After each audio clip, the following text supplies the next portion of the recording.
M welcome once again on my YouTube channel Grace Master. Students, ये हमारा जो algebra का ये पार्ट हुआ ये होगा अलजेब्रा पार्ट 5। और आप पढ़ रहे थे सीबीएसई क्लास 10 और जो हमारा चल रहा था चैप्टर एनसीईआरटी, वो चैप्टर 2 चल रहा था pair of linear equation in two variable. तो अगर आप हमारे पिछले क्लासेस को नहीं देखा है तो आप जो यहाँ पर लिंक में जाएंगे, डिस्क्रिप्शन बॉक्स में जो लिंक दिया हुआ है उस पर आप क्लिक करेंगे और वहां से सीधे प्लेलिस्ट पर चले जाएंगे। और प्लेलिस्ट पर जो ये सीबीएसई क्लास 10th का है पार्ट 1, पार्ट 2, पार्ट 3, पार्ट 4 सारे वीडियो क्लासेस आपको मिल जाएंगे और आपको सीरियल वाइज सारे वीडियो क्लास को देखना है। स्टूडेंट्स, हम जो तैयारी कर रहे हैं वो 90+ टारगेट को लेकर हम चल रहे हैं। तो इसी कड़ी में जो ये हमारा आज का जो लेक्चर होगा वो होगा methods of solving pair of linear equation into variable.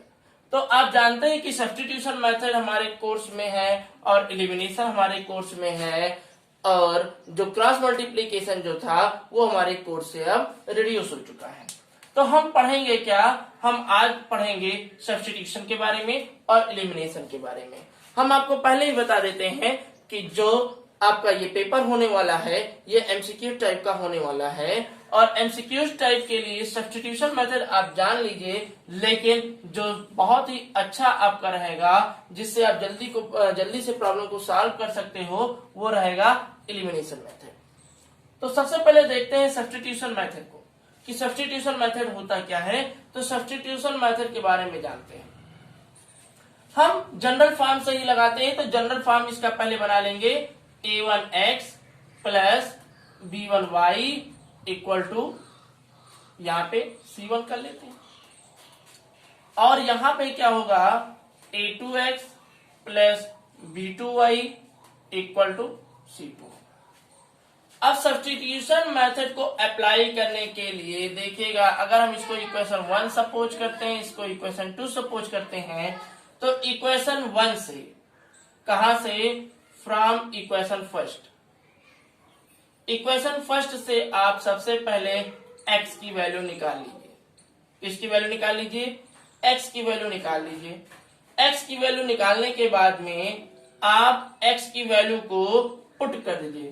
Put the value of x in equation 2। Equation 2 में इस वैल्यू को, x की वैल्यू को इक्वेशन 2 में पुट कर दीजिए। और जब x की वैल्यू इक्वेशन 2 में पुट करोगे और ये किस फॉर्म में रहेगा? In form of y। किस फॉर्म में रहेगा? In form of y। तो यहां से y की वैल्यू हमारी निकल आएगी। क्या निकल आएगी? y की वैल्यू निकल आएगी।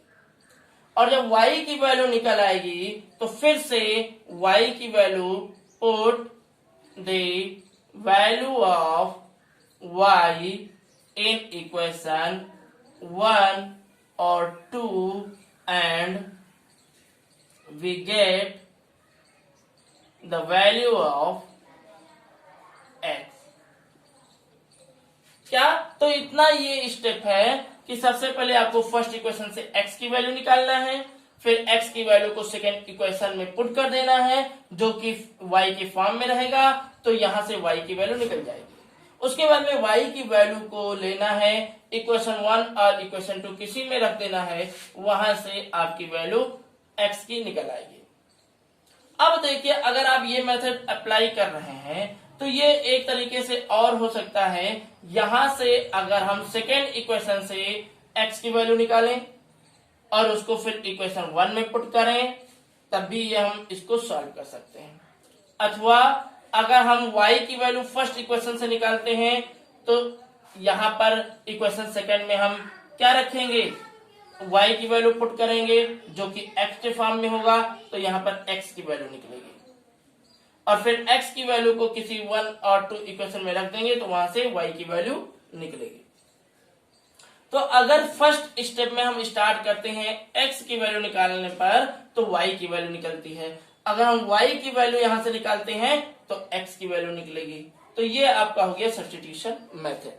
अब इसको हम अप्लाई करते हैं। यहां पर हमने एक प्रॉब्लम लिखा हुआ है, जो फर्स्ट प्रॉब्लम हमारा है उसको देखते हैं और उसको सब्स्टिट्यूशन मेथड से सॉल्व करते हैं। फर्स्ट प्रॉब्लम हमारा है क्या? फर्स्ट प्रॉब्लम हमारा है 3x/2 minus 5y/3 equal to -2 और सेकेंड इक्वेशन जो दिया हुआ है x/3 plus y/2 equal to 13/6। ये आपका दिया हुआ है इक्वेशन। अभी ये देखिए जनरल फॉर्म में नहीं बना हुआ है। जनरल फॉर्म में बनाने के लिए जो ये इसका डिनोमिनेटर है इसको हमको रिड्यूस करना पड़ेगा। डिनोमिनेटर रिड्यूस करने के लिए अगर इसको हम 6 से मल्टीप्लाई कर देते हैं तो ये रिड्यूस हो जाएगा, क्योंकि 3 और 2 का एचसीएफ कितना आता है, एलसीएम निकालेंगे तो 6 आ जाएगा। तो 6 3 जा 18x, 6 से मल्टीप्लाई किया, माइनस 6 5 या 30y और ये 6 2 जा 12 और यहां पर था डिनोमिनेटर में 2, यहां पर था 3। इसको रिड्यूस करेंगे तो 2 9 या 8, ये आपका क्या हो जाएगा 9x माइनस 10y और ये आपका हो जाएगा -12। इसको इक्वेशन 1 यहां पे सपोज कर लेंगे।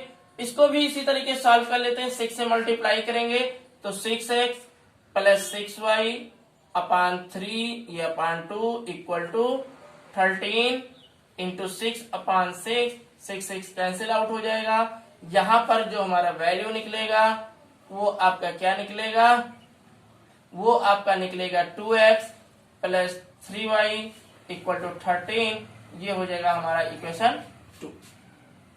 अब देखिए चाहे आप इस इक्वेशन से x की वैल्यू निकालिए या इस इक्वेशन से x की वैल्यू निकालिए, ये आप दोनों इक्वेशन में से किसी एक को चूज कर सकते हैं। तो चलिए ये हमारा फर्स्ट इक्वेशन है, यहीं से हम x की वैल्यू निकालते हैं। तो ये हो जाएगा 9x इक्वल 10y उधर लेकर जाएंगे -12 प्लस 10y। ये -10 क्या हो जाएगा, प्लस में हो जाएगा। अब देखिएगा ये x equal to -12 plus 10y upon ये आपका किसमें है, मल्टीप्लीकेशन में, इधर क्या हो जाएगा डिवीजन में हो जाएगा। x की वैल्यू जैसे ही हमने निकाली, किस इक्वेशन से निकाली, फर्स्ट इक्वेशन से निकाली, तो x की वैल्यू अब यहां पर हम सेकेंड इक्वेशन में पुट कर देंगे। तो ये आपका हो जाएगा -12 plus 10y upon 9 plus 3y equal to 13। अब आपने देखा कि ये किस फॉर्म में बन गया, y के फॉर्म में बन गया।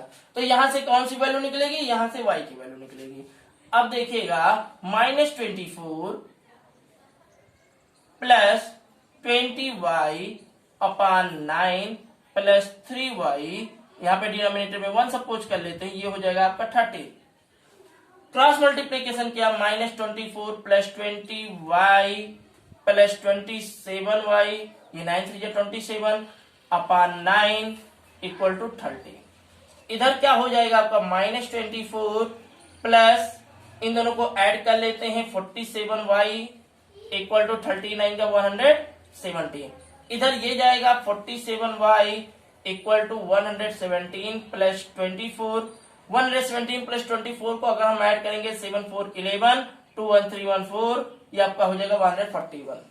47 3 जा कितना होता है, अगर मल्टीप्लाई करोगे तो ये आपका हो जाएगा 141। तो यहां से y की वैल्यू क्या आ गई, 3 आ गई।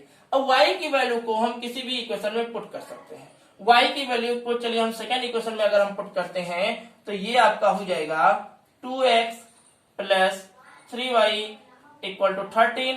y की वैल्यू यहां से हमने पुट कर दिया 2x प्लस 3 इंटू 3 यानी कि 3 3 9 इक्वल टू 13। 2x और 13 माइनस 9 जाएगा तो ये कितना हो जाएगा 13 माइनस 9 9 1 10, ये आपका हो जाएगा 4। x इक्वल टू 4/2 और यहाँ पे x इक्वल टू 2 आ जाएगा। तो आपने देखा ये हो गया आपका सब्स्टिट्यूशन मेथड। सब्स्टिट्यूशन मेथड से आपने x की वैल्यू 2 निकाला और y की वैल्यू 3 निकाली। तो इस तरीके से हम सब्स्टिट्यूशन मेथड का यूज करते हैं, जिसका प्रोसेस थोड़ा लेंदी हो जाता है। क्या हो जाता है, लेंदी हो जाता है। और जब एमसीक्यूज टाइप क्वेश्चन आएगा तो इस प्रोसेस को हम बहुत कम ही यूज में लाएंगे। अब देखिए हम सेकेंड इक्वेशन ये लिखा हुआ है, सेकेंड इक्वेशन को भी हम सब्स्टिट्यूशन मेथड के द्वारा सॉल्व करते हैं। तो इसको इरेज कर देते हैं। सेकेंड इक्वेशन जो हमारा लिखा हुआ है वो लिखा क्या हुआ है 3a/x -2b/y, क्या लिखा हुआ 3a/x -2b/y plus 5 equal to 0, और ये लिखा हुआ a/x plus 3b/y -2 equal to 0। अब देखिएगा यहां पर जो है वेरिएबल्स हमारा डिनोमिनेटर में लिखा हुआ है, तो यहां पर हमको लेट करना पड़ेगा, लेट, और कोई हम अदर वेरिएबल ले लेंगे 1/x इक्वल टू, सपोज कर लिया हमने p ले लिया, और 1/y इक्वल टू क्या ले लिया, q ले लिया। जब इसको हम सपोज कर लेंगे तो अब ये हमारा जो इक्वेशन बन जाएगा वो बन जाएगा 3ap -2bq plus 5 equal to 0, और ये बन जाएगा ap plus 3bq -2 equal to 0। अब ये आपका हो गया, इसको हम क्या करते हैं, जो कांस्टेंट टर्म है इसको हम राइट हैंड साइड में लेकर चले जाते हैं, ये हो जाएगा 3ap -2bq इक्वल टू -5, ये हो जाएगा आपका ap plus 3bq equal to 2। यहां पर देखिएगा इसको इक्वेशन 1 सपोज कर लेते हैं, इसको इक्वेशन 2 सपोज कर लेते हैं। सब्स्टिट्यूशन मेथड यूज करते हैं, तो सब्स्टिट्यूशन मेथड में क्या कहता है, किसी भी इक्वेशन को लीजिए और वहां से फर्स्ट वेरिएबल या सेकेंड वेरिएबल की वैल्यू को पता करिए। तो अब हम इस बार क्या करते हैं, सेकेंड इक्वेशन को ले लेते हैं। सेकेंड इक्वेशन से p की वैल्यू अगर हम निकालेंगे तो ये आपका हो जाएगा ap इक्वल टू -3bq, और यहां से p निकालेंगे तो 2 -3bq अपॉन a हो जाएगा। अब देखिएगा जब हम यहां से p की वैल्यू निकाल लिए तो इस इक्वेशन में, फर्स्ट इक्वेशन में p की वैल्यू को पुट करते हैं, तो ये क्या बनेगा 3a, p की वैल्यू आप पहले से जानते हैं 2 -3bq अपॉन a, ये हो गया -2bq इक्वल टू -5। देखिएगा a कैंसिल आउट हो गया, ये यहां पर क्या हो गया 3 2 जा 6, अंदर मल्टीप्लीकेशन करते हैं ब्रैकेट के, 3 2 जा 6 -3 3 जा 9bq -2bq equal to -5, 9bq, और ये आपका हो जाएगा 7bq, 9 -2 11bq हो जाएगा, कितना हो जाएगा 11bq हो जाएगा -5। इसको जो है ये कांस्टेंट टर्म को इधर ले आते हैं, ये हो जाएगा 6 + 5, और ये इधर जाएगा आपका 11bq पॉजिटिव बन जाएगा। अब यहां पर देखिएगा ये लिखा हुआ 11bq इक्वल टू 11 11 हो जाएगा cancel out, bq equal to 1, 11 ये क्या हो जाएगा कैंसिल आउट जब हो जाएगा तो ये bq इक्वल टू 1, यहां से q की वैल्यू निकालेंगे 1/b हो जाएगा, क्या हो जाएगा q की वैल्यू 1/b, और q को हमने सपोज क्या किया था 1/y सपोज किया था, तो q की वैल्यू यहां से हम पुट कर देते हैं, ये हो जाएगा आपका 1/y इक्वल टू 1/b। इसको दोनों को बोथ साइड क्या कर देंगे, रेसिप्रोकल कर देंगे, तो y की वैल्यू यहां से क्या निकल जाएगी, b निकल जाएगी, y की वैल्यू b निकल गई।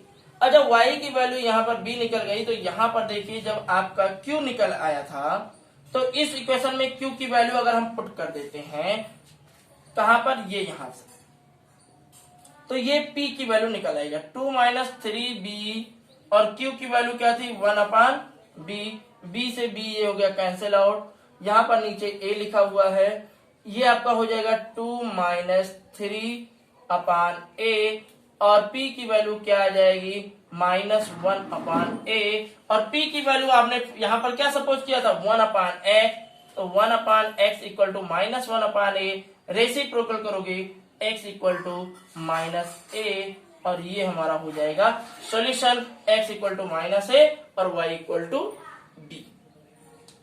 इस प्रकार से आपने देखा ये हो गया हमारा सब्स्टिट्यूशन मेथड। सब्स्टिट्यूशन मेथड के बाद में अब हम बात करते हैं एलिमिनेशन मेथड की। किसकी बात करते हैं, एलिमिनेशन मेथड की, जिसको आपको बहुत ही अच्छे तरीके से पढ़ना है और समझना है, क्योंकि एमसीक्यूज टाइप क्वेश्चन में एलिमिनेशन का जो रोल रहेगा वो बहुत ही आपके लिए ये अदा करेगा। और यहां से एलिमिनेशन मेथड हम आपको बताते हैं कि कैसे आप किसी इक्वेशन को बहुत ही जल्दी से सॉल्व कर सकते हैं। तो एलिमिनेशन के लिए हम आपको बता दें, एलिमिनेशन में जो आपके केसेस बनेंगे वो 3 केसेस बनेंगे, केस 1, केस 2 और केस 3। ये आपका हो जाएगा केस 1, केस 2, केस 3। जो हम जनरल फॉर्म बनाएंगे वो भी इसी तरीके से बनाएंगे, a1x plus b1y equal to c1 और a2x plus b2y equal to c2। ऐसे ही यहां पर भी बनेगा a1x plus b1y equal to c1 और a2x plus b2y equal to c2। Case third में भी a1x plus b1y equal to c1 और a2x plus b2y equal to c2। ये आपके 3 केसेस बनेंगे एलिमिनेशन मेथड में। अब आप देखिएगा कि हम इसको कैसे सॉल्व करते हैं। तो सबसे पहले कॉन्सेप्ट देखिएगा, ये जो a1 और a2 है इसके कॉफिशिएंट है, ये x के क्या है कॉफिशिएंट है, इसको हमको इक्वल करना रहता है। क्या रहता है, a1 और a2 को इक्वल करना रहेगा। अगर हम a1 और a2 को इक्वल कर लेते हैं तो ये हमारा सॉल्व हो जाएगा। अगर a1 a2 इक्वल नहीं कर पा रहे हैं या हमको क्या लग रहा है, हार्ड लग रहा है, तो यहां पर b1 और b2 को इक्वल करेंगे। ये हमारा मेन प्रोसेस होता है सभी केसेस में। किसमें, या हम a1 और a2 को इक्वल कर दें या हम b1 और b2 को इक्वल कर दें। अगर इक्वल हो जाता है तो देखिएगा, अगर ये इक्वल हो जाता है तो अगर दोनों पॉजिटिव साइन है या दोनों निगेटिव साइन है, अगर ये भी पॉजिटिव या ए भी नेगेटिव, तो हमको क्या करना रहता है, सब्ट्रैक्ट करना रहता है। क्या करना रहता है, सब्ट्रैक्ट करना रहता है। और सब्ट्रैक्ट करने पर होता क्या है, साइन चेंज होती है। क्या होती है, साइन चेंज होती है। अगर बेटा एक पॉजिटिव एक नेगेटिव, a1 पॉजिटिव या a2 पॉजिटिव, a1 पॉजिटिव या a2 नेगेटिव या a1 नेगेटिव, कुल मिला के अगर ये आपका अपोजिट साइन है a1 a2 और b1 b2 का, तो अगर अपोजिट साइन है तो इसको हम एडिशन करते हैं। क्या करते हैं, एडिशन करते हैं। और एडिशन में साइन जो होता है ये चेंज नहीं होता है। क्या, no sign change, no sign change. तो ये हो गया मेन आपका कॉन्सेप्ट कि हमको करना क्या रहता है। अब केस 1 की अगर हम बात कर लेते हैं तो केस 1 में already a1 equal to a2 या b1 इक्वल टू b2 दिया रहता है। तो जब ये दोनों ऑलरेडी इक्वल है तो हम क्या करेंगे, डायरेक्ट हम या तो ऐड कर देंगे या सब्ट्रैक्ट कर देंगे। सेम साइन है a1 a2 b1 b2 का, तो सब्ट्रैक्ट करेंगे। और अगर ये क्या है, एक प्लस एक माइनस है, तो हम क्या कर देंगे, ऐड कर देंगे। केस 2 में क्या कहता है, a1 की वैल्यू क्या हो जाती है, 1 हो जाती है, और b1 की वैल्यू, ये a2 की वैल्यू क्या हो जाती है, कोई नंबर हो जाता है। तो ऐसी स्थिति में हम 1 को 3 बनाने के लिए इसको हम 3 से मल्टीप्लाई कर देते हैं। क्या कर देते हैं, 3 से मल्टीप्लाई कर देते हैं, तब ये दोनों इक्वल हो जाता है। और देखिए दूसरा वाला पार्ट क्या है, अगर हम b2 को इक्वल करना चाहते हैं तो यहां पर देखिए, अगर b2 की वैल्यू यहां पर 1 दी हुई है और यहां पर b2 ये b1 क्या है, अगर 1 है, b2 अगर क्या है 4 है, तो b1 में 4 से मल्टीप्लाई कर दीजिए। क्या कर दीजिए, तो ये इक्वल हो जाएगा। इसी तरीके से अगर इधर की वैल्यू 1 है, इधर की वैल्यू अगर कुछ दूसरी है, तो इधर 1 वाले में हम मल्टीप्लाई कर देंगे। तो ये हो जाता है हमारा केस 2।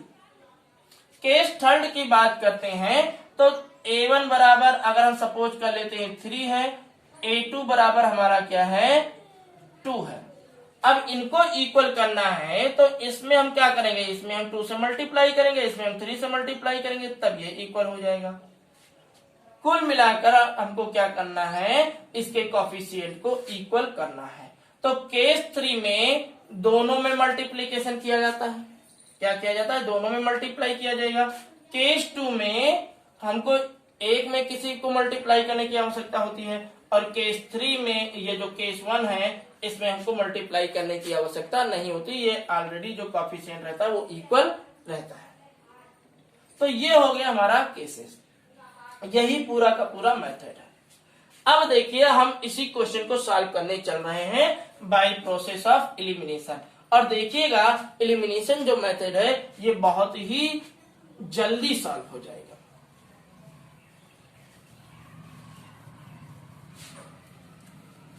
तो आइए हम इसको सॉल्व करते हैं। जो हमारा फर्स्ट इक्वेशन है 3x upon 2 minus 5y upon 3 equal to -2।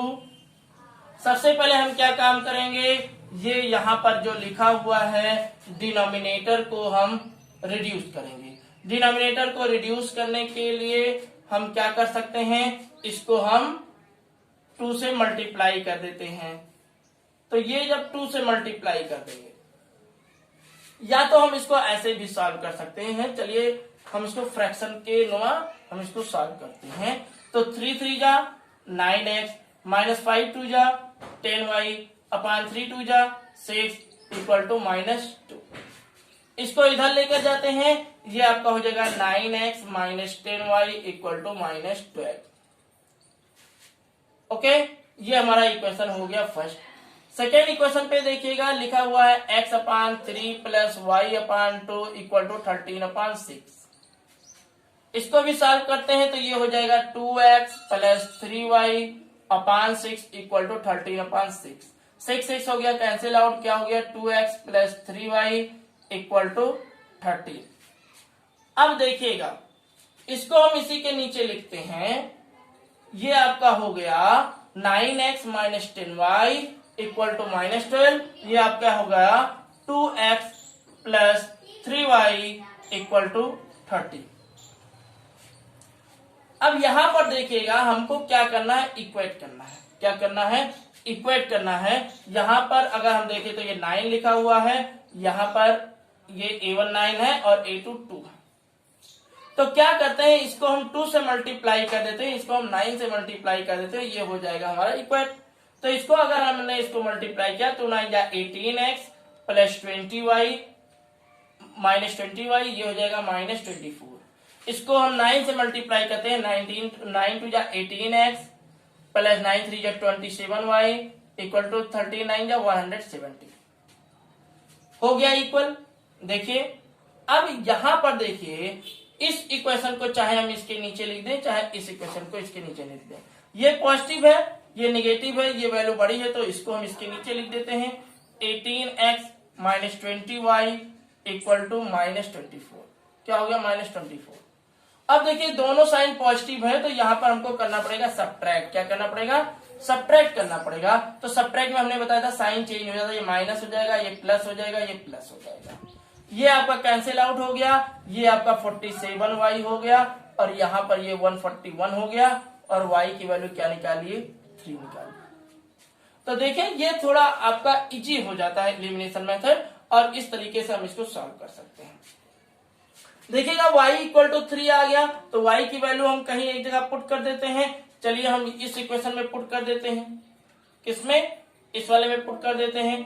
तो ये लिखा हुआ 3x अपॉन 2 माइनस 5 और y की वैल्यू क्या है 3 है, इंटू 3 कर दिया इक्वल टू -2। 3 से 3 कैंसिल आउट, 3x अपॉन 2 और ये हो जाएगा 5, उधर जाएगा ये हो जाएगा +5 minus 2। 3x upon 2 equal to 3 से 3 कैंसिल आउट, x की वैल्यू क्या आ गई 2 आ गई। तो आपने देखा एलिमिनेशन जो प्रोसेस है वो हमारा थोड़ा क्वेश्चन को जल्दी सॉल्व कर देता है। तो इसी तरीके से आपका ये जो है सेकेंड इक्वेशन, इसको आप नोट कर लीजिएगा और ये आपके लिए होमवर्क रहेगा और एलिमिनेशन मेथड के द्वारा आप इस वाले पेयर ऑफ लीनियर इक्वेशन को सॉल्व करेंगे। स्टूडेंट्स हमारा आप जो ये वीडियो लेक्चर था वो आपको कैसा लगा, इसके बारे में आप कमेंट के माध्यम से जरूर लिखकर बताइए। अच्छा लगा तो लाइक करिए और अपने दोस्तों तक इसको शेयर करिए। स्टूडेंट्स, जो ये हमारा वीडियो लेक्चर है, आप इसको अगर स्टार्टिंग से देख रहे हैं तो आप कंफर्म जो सीबीएसई 10th क्लास का बोर्ड एग्जाम होगा, मैथ्स में आपको 90+% नंबर मिलना ही मिलना है। इसलिए आप हमारे चैनल को सब्सक्राइब करिए, अपने दोस्तों तक शेयर करिए। फिर मिलते हैं अपने नेक्स्ट वीडियो लेक्चर में। तब तक के लिए नमस्कार, जय हिंद।